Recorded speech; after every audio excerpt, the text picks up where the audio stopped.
You know what? I'm gonna say Incredibles 2 is the best movie ever released by Pixar in 2018. It's perfect, except there's one small, tiny, huge problem with it. Being that the family find out Jack has powers during the course of the film, and it actually turns out to be a rather large plot point, but surely they should have already known. And I know I can't be the only person to think this, because not only is there the scene where Jack takes down Syndrome using his powers in front of his entire family, they're also as good as told by Corey the babysitter that Jack has powers while she's sitting on him. Weird things are happening. I wonder what that could mean. Sorry for freaking out, but your baby has special needs. Special need. Mr. Incredible literally is animated to realize in that moment, like, I'm sorry, can you tell me he doesn't look like he's just worked it out? There is no way they didn't know about this until The Incredibles 2. Except somehow they don't. And today we're gonna try and get to the bottom of it.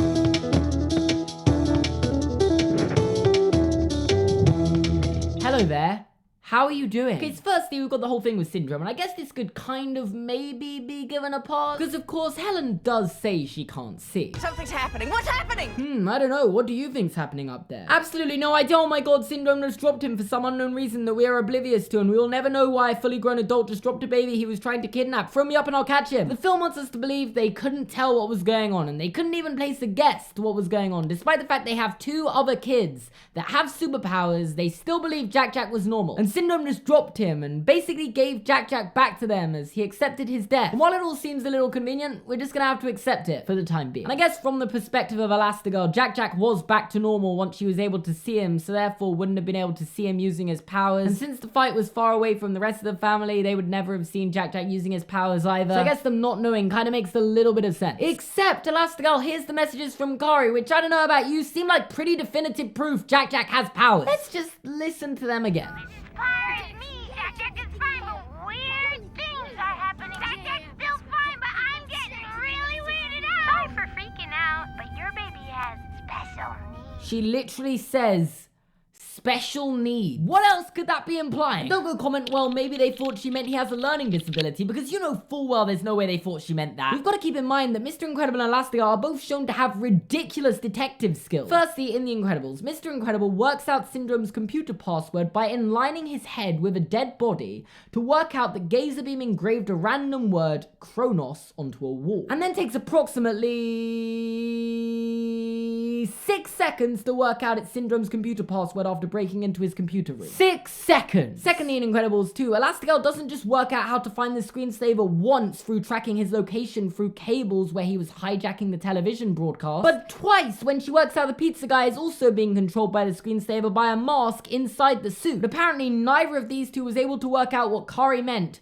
by special need. And I guess maybe they just didn't want to assume Jack had powers and were waiting to see it for themselves, and it just never happened in between this phone call and the second movie. But the problem is, moments later, they seemingly witness him cause Syndrome to drop him out the sky, and just there is no way they didn't know, or at least be able to work it out. And that's where we've been stuck on the topic of Jack's parents knowing about his powers for the last 13 years. But now, since the release of Incredibles 2, I can prove they knew. With the help of the short Jack Attack, which if you didn't know is a short film Pixar made to come out with The Incredibles on DVD about Corey the babysitter telling Rick Dicker about the incident with Jack. It's a great short, and if you haven't seen it, I would highly recommend you see it. And for those of us who have seen it, how much do you want them to make a Jack Attack 2 about the night with Edna? Because I need it. And more recently, I haven't been so sure about the canonicity of the short, because Jack's lasers are purple in it and green in the actual films. I think we're gonna have to put that down to Pixar shorts creating problems, because there are far too many nods to this short in The Incredibles 2 for me to just disregard it. Starting with the fact the film quite literally opens with a like-for-like recreation of the opening scene of the short, as both begin with an interrogation of a character who has just witnessed someone using their superpowers and needs their memory wiped. Because of course Tony needs to get his memory wiped after he sees Violet without her mask on. The thing is, Incredibles 2 reveals to us Tony only got his memory wiped because Bob told Rick Dicker that he needed his memory wiped. Meaning if Violet never told her dad, it would have never happened. Leading us to the conclusion that Rick Dicker relies on superheroes to tell him if someone needs their memory wiped rather than him tracking them down himself. Giving us the proof that for Kari's mind to be wiped, she must have been reported by someone on the suspicion that she saw someone use their powers. And the only two people that could have possibly reported her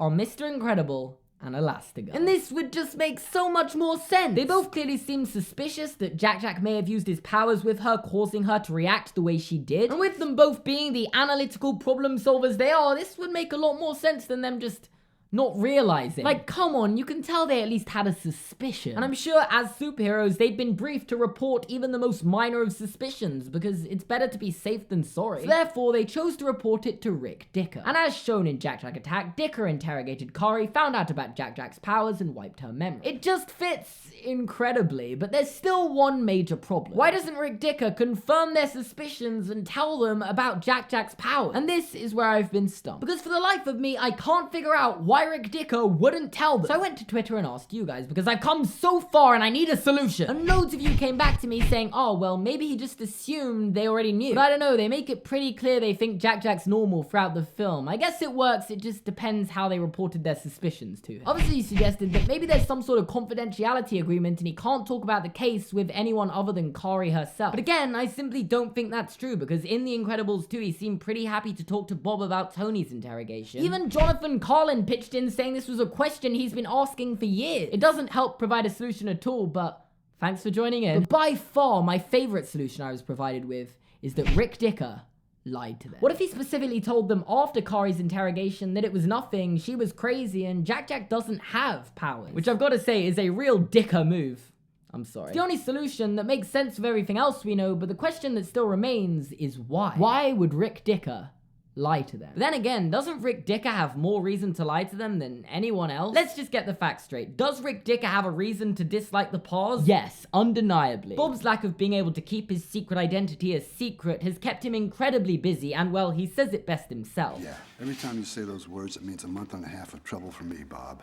It means hundreds of thousands of taxpayers' dollars. We can't keep doing this, Bob. And while it may seem like he likes them, this may all be a facade, because keep in mind, their antics against the Underminer lost him his job. I'm sorry, if anyone has a reason to dislike the pause, Rick Dicker does. Follow-up question, has he ever lied to the pause before? Once again, a big fat yes. At the end of The Incredibles, Bob asks Rick if supers are going to be made legal again. Let the politicians figure that one out. But I've been asked to assure you that we'll take care of everything else.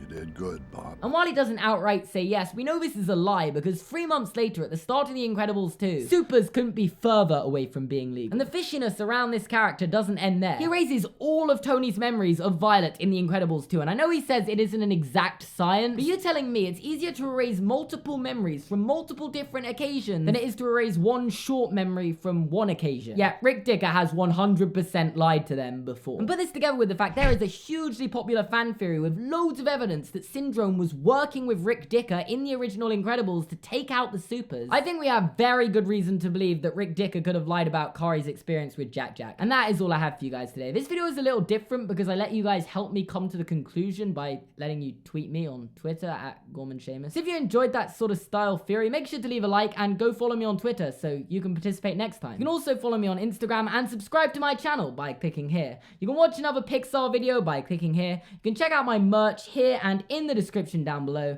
Thanks for watching, and I'll see you guys next time. Also, I'm just gonna call this now. Rick Dicker is gonna be the main villain in Incredibles 3 when it comes out in 14 years' time. You heard it here first.